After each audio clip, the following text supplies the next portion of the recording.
সকলকে নমস্কার এবং সকলকে স্বাগত এবং ধন্যবাদ জানিয়ে প্রভুর বাক্য নিয়ে চলে আসলাম আরও একটা সুন্দর দিনে। শুধু সুন্দর দিন বলবো না, আরও একটা নতুন দিন, কারণ এখনো পর্যন্ত আমরা সুস্থভাবে আছি। আমাদের নানা সমস্যার মধ্যে থেকেও আমরা ভালোভাবে আছি। ঈশ্বরকে সেই কারণের জন্য ধন্যবাদ দিই যে দিনের শুরু থেকে শেষ পর্যন্ত তার গৌরব করতে পারছি। আমাদের এই মুখের দ্বারা আমরা এতটাও দুর্বল নয়, আমরা এতটাও অসুস্থ নয় যে প্রভুর গৌরব করতে পারবো না। ঈশ্বরকে ধন্যবাদ দিই যে তার গৌরব করার জন্য তিনি আমাদেরকে এখনো সুন্দরভাবে রেখেছেন, যেন আমরা তার নামের ধন্যবাদ, তার নামের প্রশংসা করতে পারি। এবং অবশ্যই তার এই বিষয়ে আমরা বিশ্বাস করি যে আমাদের প্রত্যেকের জীবনের জন্য প্রভু পরিকল্পনা আছেন। সেই কারণের জন্য আমরা এখনো সুস্থভাবে আছি। ঈশ্বর তার পরিকল্পনা আমাদের প্রত্যেকের জীবনের জন্য পূর্ণ করবেন, আমরা বিশ্বাস করি। তো চলো আজকের ভিডিও শুরু করি। আজকে যে বিষয় নিয়ে আলোচনা করব তা হলো, আমরা যখন প্রার্থনা করব তখন আমরা আমাদের অন্তরাগারে প্রবেশ করব কি করে। এই যে বাক্যটা অন্তরাগারে প্রবেশ করিও, এই কথা প্রভু যীশু আমাদেরকে শিক্ষা দিচ্ছেন। আমরা যখন বাইবেল থেকে দেখি মথি লিখিত সুসমাচার তার 6 অধ্যায় 7 পদ থেকে, সেখান থেকে প্রভু যীশু শিক্ষা দেন, তোমরা যখন প্রার্থনা করো তোমরা তোমাদের অন্তরাগারে প্রবেশ করো, তোমরা দাঁড় করিয়া গোপনে প্রার্থনা করো, যেন যিনি গোপনে তোমাদেরকে দেখছেন তিনি তোমাদেরকে ফল দেবেন। এইভাবে তোমরা প্রার্থনা করো, প্রভু যেমনটা আমাদেরকে শিক্ষা দেন। তো আজকের আমার বিষয় হলো সেটাই, যে আমরা যখন প্রার্থনা করব সেই অন্তরাগারে প্রবেশ করব কি করে। তো এই কথার একটি অর্থ হয় যে আমরা আমাদের হৃদয়কে স্থির করে প্রার্থনা করব কি করে। কারণ আমরা সবাই জানি যে প্রার্থনা করা মানে ঈশ্বরের সাথে কথা বলা। কেন আমি এই বিষয়গুলো নিয়ে আলোচনা করছি তার কারণ দেখো, তোমরা এখানে অনেকজন আছো যারা এমন ব্যক্তি আছো প্রভু যীশুকে সবে নতুন জানছো, অর্থাৎ নতুন বিশ্বাসী, কিংবা এমনও রয়েছো যারা অনেক দিন ধরে জানো, আবার এমনও রয়েছো যারা এখনো প্রভু যীশুকে জানোই নি। তো সবার জন্য যেহেতু এটা সোশ্যাল মিডিয়ায় যায়, তো সোশ্যাল মিডিয়া এখন সবার হাতে, সব ধরনের মানুষ দেখে, সকলের জন্য এই ভিডিও, সকলের জন্য, ছোট বড় বয়স্ক বৃদ্ধ সবার জন্য ভিডিও। কারণ ঈশ্বরের বাক্য সকলের জন্য, প্রভু ঈশ্বর সবার জন্য, প্রত্যেকটা মানুষের জন্য। সেখানে কোনো ভেদাভেদ নেই, সেখানে কোনো ধর্মের ভেদাভেদ নেই। কাজেই আমাদেরকে ঈশ্বরের বাক্য শুনতে হবে এবং প্রভুর কথা জানতে হবে। আর যেহেতু প্রভু যিশুর কথা বা ঈশ্বরের কথা জানতে লাগবে, তো প্রার্থনা তো করতেই হবে।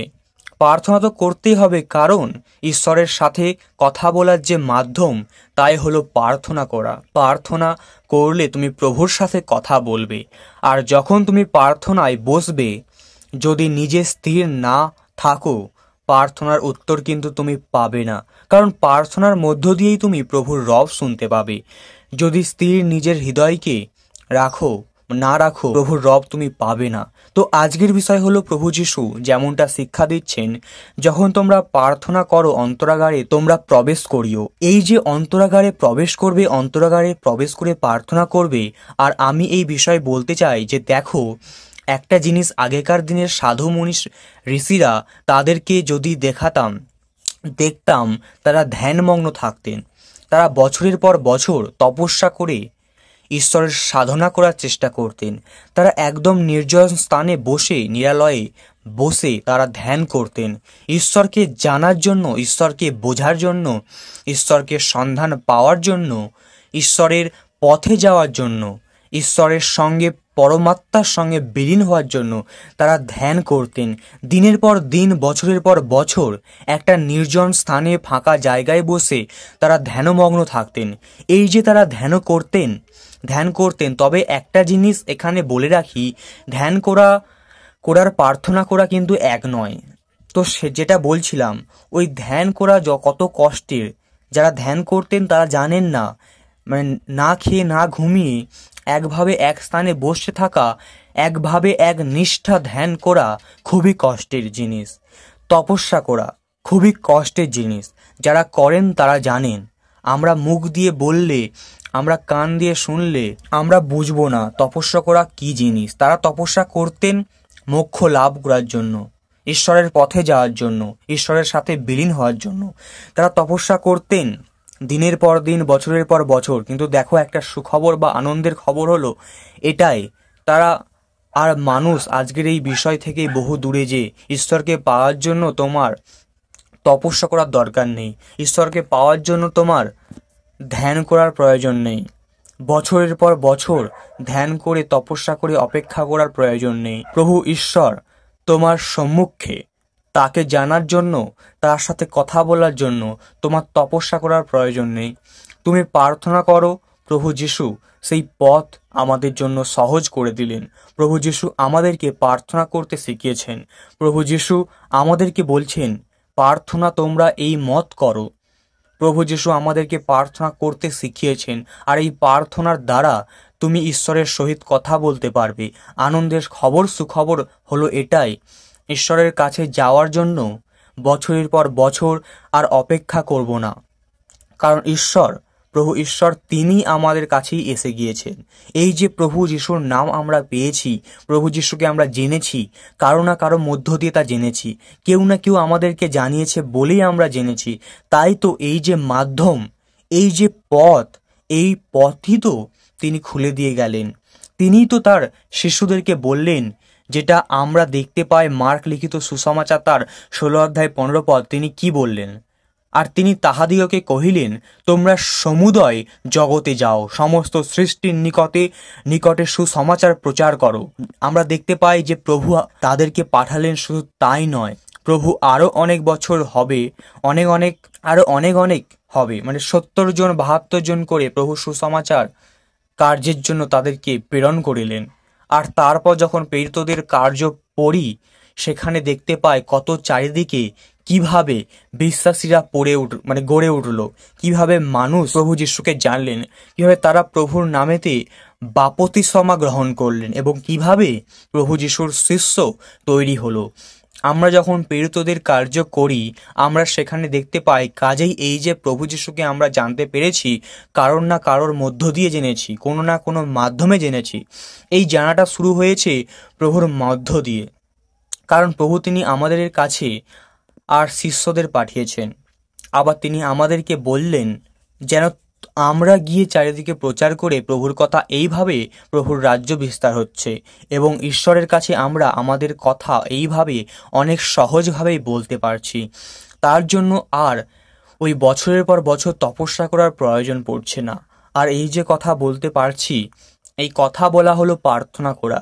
তাই যখন প্রার্থনা করবে, তুমি তোমার অন্তরাগারে প্রবেশ করো। কেননা এই বিষয় কি, একটা বিষয় কি, খ্রিস্টানিটি আমরা যা বুঝি, খ্রিস্টানিটি বলতে কিন্তু কোনো ধর্ম নয়। এই যে খ্রিস্টানকে বুঝি, এ কিন্তু কোনো ধর্ম নয়। খ্রিস্টানিটি হলো ঈশ্বরের নিরাকার রূপ, যা তিনি খ্রিস্টের মধ্য দিয়ে প্রকাশ করছেন। আমরা যা জানি, আমরা যা বুঝি, সমস্তটাই প্রভু ঈশ্বরের বিষয়, আর সবটাই তিনি প্রকাশ করছেন, তার গুপ্ত সত্যকে প্রকাশ করছেন। এখানে কোনো ধর্ম বিষয় আনলে কিন্তু চলবে না, কারণ এখানে কোনো ধর্ম আসে না। খ্রিস্টান বলতে কোনো ধর্ম আসে না। খ্রিস্ট তিনি, তার অনুসরণকারী তারাই খ্রিস্টান। কারণ যদি ভালো করে তাকিয়ে দেখি, প্রভু যিশু তিনি খ্রিস্টান ধর্মের প্রবর্তক নয়। এই কথাটা, এই বিষয়গুলো আমরা জানি, আমরা ছোটবেলায় হয়তো পড়ি, কিন্তু এই বিষয়গুলো ভুল শিক্ষা। প্রভু যিশু তিনি খ্রিস্টান ধর্মের প্রবর্তক নয়। তিনি কোনো ধর্মকে প্রচার করতে পৃথিবীতে আসেননি। যদি তাই হতো, তাহলে তিনি শুধুমাত্র ইহুদি ধর্মের মধ্যে সীমাবদ্ধ থাকতেন। তিনি বিশ্বের হতেন না, তিনি পৃথিবীর হতেন না, কারণ তিনি ইহুদি ধর্মের জন্মগ্রহণ করেছিলেন। তো ইনি তো ইহুদি ধর্মের মধ্যেই থাকতে পারতেন। আজকের আমরা কোথায়? আমরা বাঙালি, আমরা হিন্দু জাতি, আমরা হিন্দু ধর্মের। কোথায় ইহুদি ধর্ম, কোথায় হিন্দু ধর্ম? তাহলে আজকের আমাদের মধ্যে প্রভুর নাম প্রচার হলো কেন? যদি তিনি কোনো বিশেষ ধর্মের মধ্যে থাকতেন বা জন্য থাকতেন, কাজেই খ্রিস্টান কিন্তু কোনো ধর্ম নয়। আগে এই ভাবনা আমাদেরকে। আর প্রভু যিশুকে তিনি কোনো ধর্মের প্রবর্তক হিসাবে আসেননি। তিনি প্রচার করেছিলেন ঈশ্বরকে। তিনি ঈশ্বরকে মানুষের কাছে প্রকাশ করেছিলেন। তিনি ঈশ্বরের কথা মানুষের কাছে জানাতেন। প্রভু যিশু তার 12 বছর বয়স থেকে অনেক জ্ঞানী হয়ে উঠেছিলেন। প্রভু যিশুর যখন 12 বছর বয়স, তখন তিনি এমন এমন শিক্ষা দিতেন, এমন এমন কথা বলতেন যে সেই সমাজের যার অধ্যক্ষরা থাকতেন বা যারা সেই সময় পণ্ডিতরা, ওই বিভিন্ন ফিশগণ কিংবা ইহুদি ধর্মের যারা পণ্ডিতরা, তারা অবাক হয়ে যেতেন যে এই 12 বছরের বালক সে কি করে বা কি বলে, সে কি বিষয়, এত বড় বড় বিষয় সে বলতে পারে। তারা অবাক হয়ে যেতেন। প্রভু যীশু ঈশ্বরের বিষয় প্রচার করতেন, কোনো ধর্মের বিষয় নয়। তো যখন তিনি ঈশ্বরের বিষয় প্রচার করলেন, তখন ঈশ্বর সঙ্গে আমাদের যে সম্পর্ক, তাই যে আমাদের কত সুন্দর, কত সুমধুর, আর আমাদের ভুলের জন্য যে সেই সম্পর্ক থেকে আমরা সম্পূর্ণ বিচ্ছিন্ন হয়ে গিয়েছি এই বিষয়টা প্রভু যীশু জানাতে এসেছেন। এই বিষয়টার বিষয়ে শিক্ষা দিতে প্রভু আমাদেরকে শিক্ষা দিচ্ছেন, আর তারপর আমাদেরকে বলছেন আমরা যেন প্রার্থনা করি। কারণ প্রভুর শিষ্যরা যারা ছিলেন সেই সময় প্রভু যীশু তো সশরীরে উপস্থিত ছিলেন। প্রভুর শিষ্যরা যারা ছিলেন তারা জানতেন না যে কিভাবে প্রার্থনা করতে হয়। যদি আমরা লুক তার 11 অধ্যায় 1 পদ থেকে পড়ি, সেখানে দেখো প্রভু যীশু এক জায়গায় প্রার্থনা করছিলেন। প্রার্থনা শেষ হলে পর তার একজন শিষ্য এসে তাকে বললেন, প্রভু যখন যেমন তার শিষ্যদের প্রার্থনা করতে শিখিয়েছিলেন, আপনিও তেমনি আমাদের প্রার্থনা করতে শেখান। তখন যিশু তাদের বললেন, তোমরা যখন প্রার্থনা করো তখন বলো যে পিতা, তোমার পবিত্র নামের সমাধান হোক, তোমার রাজ্য আসুক, দিনের আহার তুমি প্রতিদিন আমাদের দাও, আমাদের পাপ ক্ষমা করো, কারণ আমাদের বিরুদ্ধে যারা অন্যায় করছে তা আমরাও তাদের ক্ষমা করেছি, এবং আমাদের পরীক্ষায় পড়তে দিও না। অর্থাৎ এখান থেকে বোঝা যায় যে তার শিষ্যরা তখন জানতেন না যে কিভাবে প্রার্থনা করতে হয়। আর আজকে দেখো তো সেই সময় যেটা বলছিলাম, প্রভু যিশু তখন সশরীরে উপস্থিত ছিলেন। তার জন্য প্রভু যিশুর থেকে তারা শিখেছেন। আর আজ 2025-এ যখন দাঁড়িয়ে আছি, আমরা এই 2025 সালে আমরা সব জানি প্রভু যিশু যে কারণের জন্য এসেছিলেন তা পূর্ণ হয়ে গিয়েছে। তার অনেক পর আজ আমরা এখানে কিন্তু যখন তার শিষ্যরা শিখেছে যে কি করে প্রার্থনা করতে হয়, তখন কিন্তু প্রভু যিশুর উদ্দেশ্য বা ঈশ্বরের ইচ্ছা কিন্তু তখনও পূর্ণ হয়নি। তো আজকের দিনে দাঁড়িয়ে সম্পূর্ণ হয়ে গিয়েছে, তার ক্রুশ মৃত্যুর পর তা সম্পূর্ণ হয়ে গিয়েছে। তো আজকের দিনে দাঁড়িয়ে আমাদের এই আর আলাদা করে শেখার দরকার নেই যে কিভাবে প্রার্থনা করতে হয়। কিন্তু এইখান থেকে দেখো, যারা আমরা নতুন বিশ্বাসী, যখন আমি যখন প্রভু যিশুকে নতুন জেনেছি, তখন আমি নিজেও জানতাম না কি করে প্রার্থনা করতে হয়। ঠিক তখন আমাকে সাহায্য করছে মথি তার 6 অধ্যায় 15 পদ, কারণ ওখান থেকে আমরা শিখেছি কিভাবে প্রার্থনা করতে হয়। যারা নতুন বিশ্বাসী দেখবে তাদেরকেও কিন্তু আমরা একদম বাইবেলের মথি তার 6 অধ্যায় থেকে 15 পদ দেখাই, তারা সেটা মুখস্থ করে এবং প্রার্থনা করে। তাই তো কিন্তু বিষয় হলো ওই যে প্রার্থনা, প্রভু শেখানো প্রার্থনা, যদি ওটা আমরা মুখস্থ বলি, যদি আমরা বলি আমি প্রার্থনা করি আর আমার প্রার্থনা হলো শুধুমাত্র সেই প্রভু শেখানো প্রার্থনা, তাহলে কিন্তু কখনোই শুধু তুমি প্রার্থনা করছো না। সত্যি কথা, কখনোই তুমি প্রার্থনা করো না। তার কারণ ওটা যেটা মুখস্থ বললে না, ওটা প্রভু শেখানো প্রার্থনা। ওই প্যাটার্নে তুমি তোমার মতন করে প্রার্থনা করো। এই কথাগুলো তুমি তোমার প্রার্থনার সময় বলো, কিন্তু শুধু এই কথাগুলো প্রার্থনায় বলো না। প্রার্থনায় অনেক বিষয় থাকে, নিজেরও অনেক বিষয় থাকে, অনেক চাহিদা, অনেক আকাঙ্ক্ষা থাকে, সেগুলো প্রার্থনায় বলো। যখন সেগুলো প্রার্থনায় বলতে শিখবে, জানবে প্রভুর সাথে তুমিও কথা বলছো, কারণ তুমি তোমার চাহিদাগুলো, তোমার আকাঙ্ক্ষা, কথাগুলো, তোমার ইচ্ছাগুলো সব তুমি জানাচ্ছ। ঈশ্বর তোমাকে উত্তরও দিচ্ছেন, তার জন্য অপেক্ষা করছো। কিন্তু যেটা শেখানো প্রার্থনা, সেটা যদি তুমি বলো, তার মানে হলো তুমি শেখানো। যে বাচ্চাদেরকে মুখস্থ কবিতা বলতে বলা হয়, ঠিক সেই রকম তুমি মুখস্থ কিছু বলছো। কাজেই ওটা বলা মানে কখনো তুমি মনে করো না যে তুমি প্রার্থনা করছো। তুমি ওটা দিনে যতবারই বলো না কেন, তার মানে কিন্তু তুমি প্রার্থনা করছো না। কারণ প্রার্থনা করার মূল বিষয় হলো যখন প্রার্থনা করবে তুমি তোমার হৃদয়ে প্রবেশ করবে, তোমার সঙ্গে যে প্রভুর যে সম্পর্ক তা বোঝার জন্য অন্তরাগারে তোমার হৃদয়ে প্রবেশ করো, তোমার মনের অন্তরে প্রবেশ করো। কারণ সাধু বাউল শিক্ষা দেন যে যখন প্রার্থনা করছো সবসময় আত্মাতে প্রার্থনা করো, আত্মাতে উপেক্ষা করে প্রার্থনা হয় না। যখন তুমি প্রার্থনা করবে, প্রার্থনা হলো এমনই একটা জিনিস ঈশ্বরের সান্নিধ্যে আসা, ঈশ্বরের সাথে কথা বলা। এবং ওই যে আমি শুরুতে বললাম ধ্যানের বিষয়টা নিয়ে, ওই প্রার্থনা যখন করছো প্রভুর কাছে, তখন তুমি সম্পূর্ণ তোমার আত্মায় তোমার হৃদয় দিয়ে স্থির হচ্ছ, ওখানে তোমার জন্য অন্য কোনো বিষয় আসছে না, তুমি এক মনে এক চিন্তায় প্রার্থনা করছো। সেটাই প্রভু বলছেন, যখন প্রার্থনা করো অন্তরাকারে প্রবেশ করিও। যদি আমরা ভালো করে বাইবেল পড়ে দেখি তাহলে দেখতে পারবে যে মথি তার 6 অধ্যায় 7 পদ থেকে প্রভু যে সেই বাক্য বলছেন যে অনর্থক পুনরুক্তি করিও না, বাক্যবহুল্য প্রার্থনা করো না, কপটেদের নয়, সমাজগৃহের সামনে দাঁড়িয়ে পথের কোণে দাঁড়িয়ে প্রার্থনা করো না, কিন্তু যখন প্রার্থনা করবে তখন হৃদয়ে প্রবেশ করব, অন্তরাকারে প্রবেশ করব। যিনি ঈশ্বর, যিনি গোপনে প্রার্থনা দেখেন, হয়তো তিনি সশরীরে উপস্থিত নেই কিন্তু তিনি গোপনে দেখেন, তিনি আমাদেরকে গোপনেই ফল দেবেন।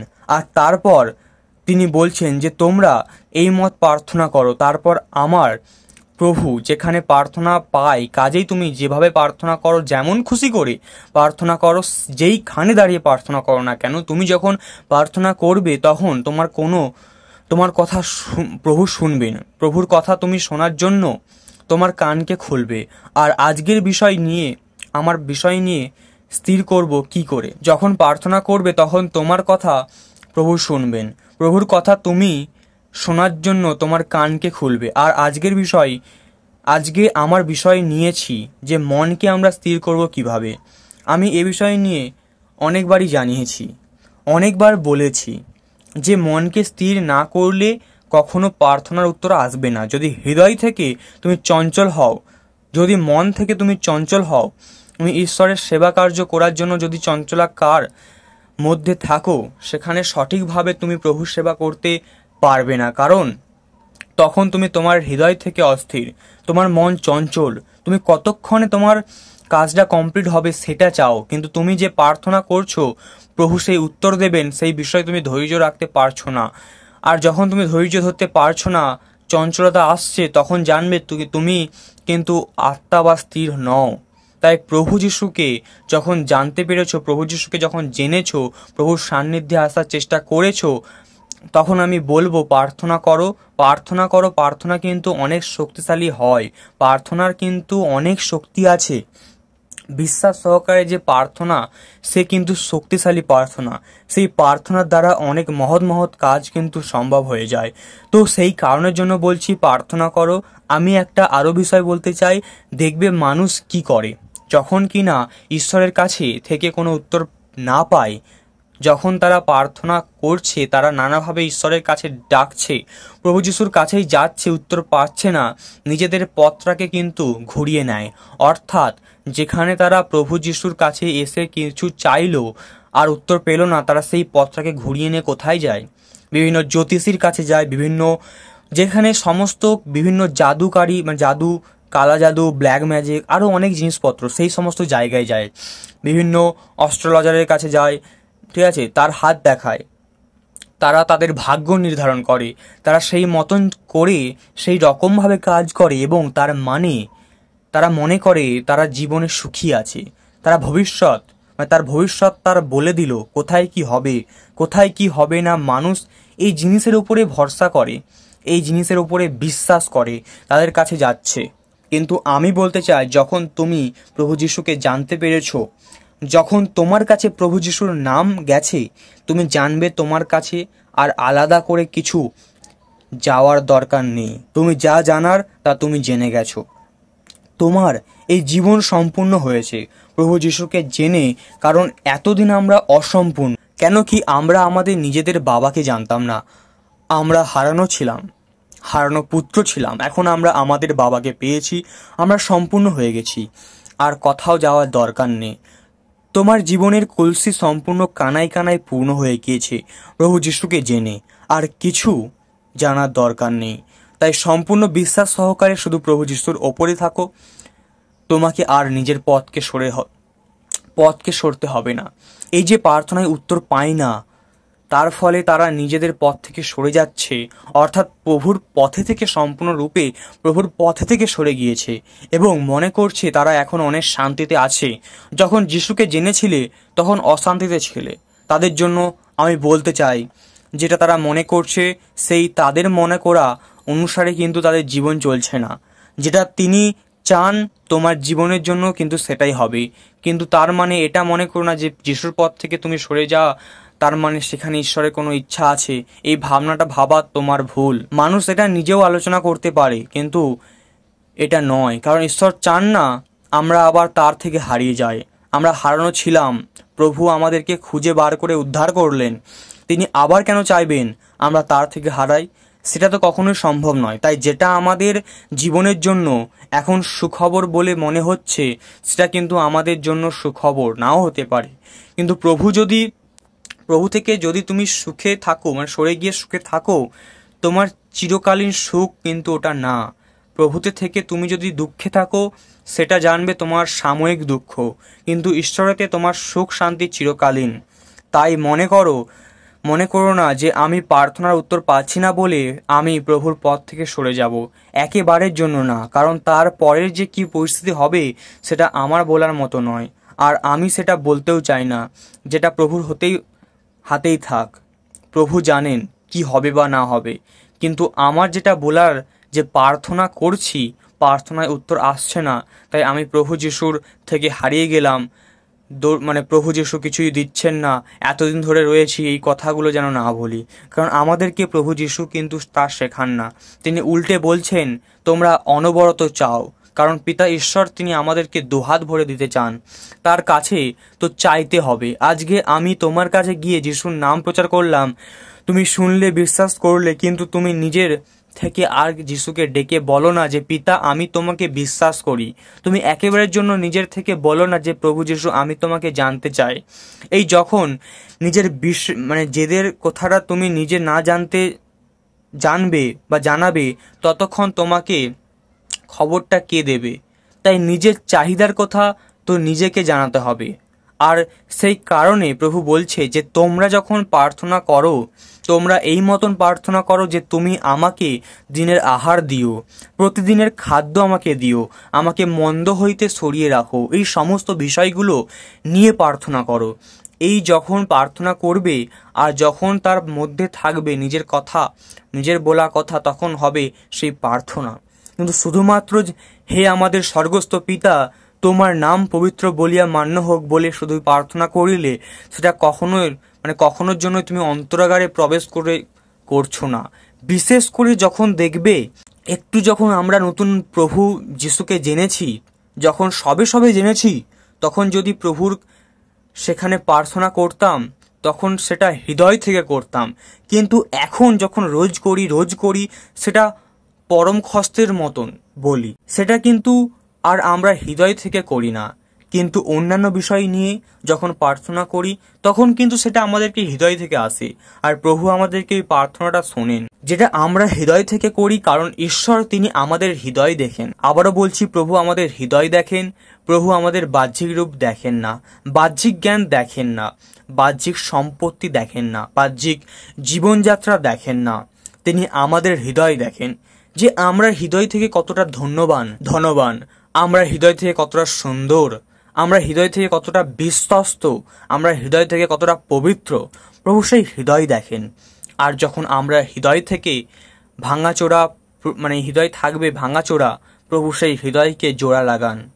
সেই কারণের জন্য প্রভুর কাছে আসো, তুমি হৃদয় থেকে প্রভুর কাছে প্রার্থনা করো, অন্তরাগারে প্রবেশ করে বাক্য বলো, রুদ্ধ করিয়া প্রার্থনা করো। এই দ্বারার বলে যদি আমি একটা ঘরের দরজাকেও বলি, তাহলে সেটা বাহ্যিক দিক থেকে যেমন সত্য, তেমনি যদি আমরা ইনার মিনিং দেখি, তাহলে তাই যে তুমি যখন অন্তকারে প্রবেশ করো, তোমার বাইরের যে সমস্ত চিন্তাভাবনা, পরিকল্পনা, জগতের শিক্ষা, জগতের জ্ঞান, জগতের চিন্তা, নিজের সাংসারিক জীবনের চিন্তা, শুধু তাই নয়, অর্থের অভাব, এই সমস্ত চিন্তা ভাবনাগুলোকে তুমি সম্পূর্ণভাবে দরজা বন্ধ করে আটকে দাও, যেন তোমার হৃদয় সেগুলো প্রার্থনা করার সময় প্রবেশ না করে। যখন প্রার্থনা করবে সম্পূর্ণভাবে প্রভুর ধ্যান দিয়ে প্রার্থনা করবে, এইভাবে দ্বার রুদ্ধ করো। কারণ দেখবে যখন প্রার্থনা করতে বসছো, তোমার মন যদি চঞ্চল হয়, তোমার মধ্যে কিন্তু সেই জাগতিক চিন্তা, তোমার অর্থাভাবের চিন্তা তোমার জীবনে কিন্তু হচ্ছে না। সেই চিন্তা জীবনে শান্তি নেই, সেই চিন্তা, এই সকল চিন্তা কিন্তু এই প্রার্থনা করার সময় এসেই উপস্থিত হয়। তাই যখন চোখ বন্ধ করে প্রার্থনা করো, কিংবা যেভাবেই প্রার্থনা করো না কেন, মাথায় থাকে, মনেও থাকে না, কি বলবে, কি আসেও না, তখন খালি চিন্তাগুলো এসে ভিড় জমায়। তখন তুমি কাঁদো প্রার্থনা করার সময়। এটাই বলছি যে যখন প্রার্থনা করবে, এই সকল চিন্তাগুলোকে তুমি বন্ধ করে দাও, যেন তোমার হৃদয়ে প্রবেশ না করে। যখন তোমার হৃদয় শুধু প্রভুতে থাকবে, যখন তুমি শুধু প্রভুর সাথে কথা বলবে, তখন আর ওই বাইরের চিন্তাগুলো আসবে না। তাই বাইরের চিন্তাগুলো যেন না আসে, তার জন্য প্রার্থনা করো, যেন তোমার বিশ্বাস সহকারে প্রভু যিশুর নামেতে বাইরের চিন্তাগুলো দূর হয়ে যায়। তাহলেই কিন্তু তুমি সত্যিকারের হৃদয় থেকে প্রার্থনা করতে পারবে। আর এই যে প্রার্থনা, এই প্রার্থনা শুধুমাত্র যিনি গোপনে দেখছেন, উত্তর তোমাকে তিনি দেবেন। কাউকে দেখানোর দরকার নেই, কারোর কাছে বলার প্রয়োজন নেই কে কিভাবে প্রার্থনা করছে, কে কত সুন্দর বাক্য দ্বারা প্রার্থনা করছে, তার বাক্যের মধ্যে কত সুন্দর শব্দালঙ্কার আছে, কত সুন্দর উপমা আছে, কত সুন্দর অলঙ্কার আছে, কি আছে না আছে দেখার দরকার নেই। কারণ প্রভু এগুলো কিছুই দেখেন না। তিনি দেখেন যেইটুকানি তুমি চাইছো, সেইটুকানি যে কথা তুমি তাকে বলছো, সেটা তুমি হৃদয় থেকে বলছো কিনা, তোমার যে চাহিদাগুলো সেগুলো সত্য কিনা। যদি তা সত্য হয় প্রভু, তাহলেই তিনি তোমাকে দেবেন। তোমার কথা যদি হৃদয় থেকে আসে, প্রভু তবেই তা তিনি পূর্ণ করবেন। কারণ তিনি যেমন গোপনে দেখেন, তাকে তেমনি গোপনে তুমি জানাও যে প্রভু, আমার এটা দরকার, আমাকে এটা দাও, আমি পারছি না। বিভিন্ন প্রার্থনায় যাই হোক না কেন, যেমনই হোক না কেন, কোনো গোপনে প্রার্থনা করো, গোপনে উত্তর পাবে। কারণ এই যে বললাম যে খ্রিস্টানিটি হলো ঈশ্বরের গুপ্ত সত্য, যা তিনি প্রকাশ করেছেন আমাদের কাছে, সেই হলো প্রভু যীশু খ্রিস্ট, ঈশ্বরের গুপ্ত সত্য। কিন্তু তা গুপ্ত, তা লুকোনো, তা কেউ দেখেনি, কেউ দেখতে পায়নি, যতক্ষণ না প্রভু যীশু আমাদের কাছে এসেছেন, যতক্ষণ না ঈশ্বর তাকে দিয়েছেন। তাই ঈশ্বরের বিষয়ে যা বলবো, তা যা করা দরকার, সবটা যেন গোপনেই করি। কাউকে যদি কিছু প্রভুর নামেতে দান করো, যে প্রভু তোমাকে মঙ্গল করুক, এটা আমি তোমাকে দিলাম, তোমার সাহায্য হবে, এতে ঈশ্বর তোমাকে দিয়েছেন বলে আমি তোমাকে দিলাম। আমরা অনেককে সাহায্য করি, সেটাও যেন গোপনে হয়, সেটাও যেন লোককে দেখানোর জন্য না হয়।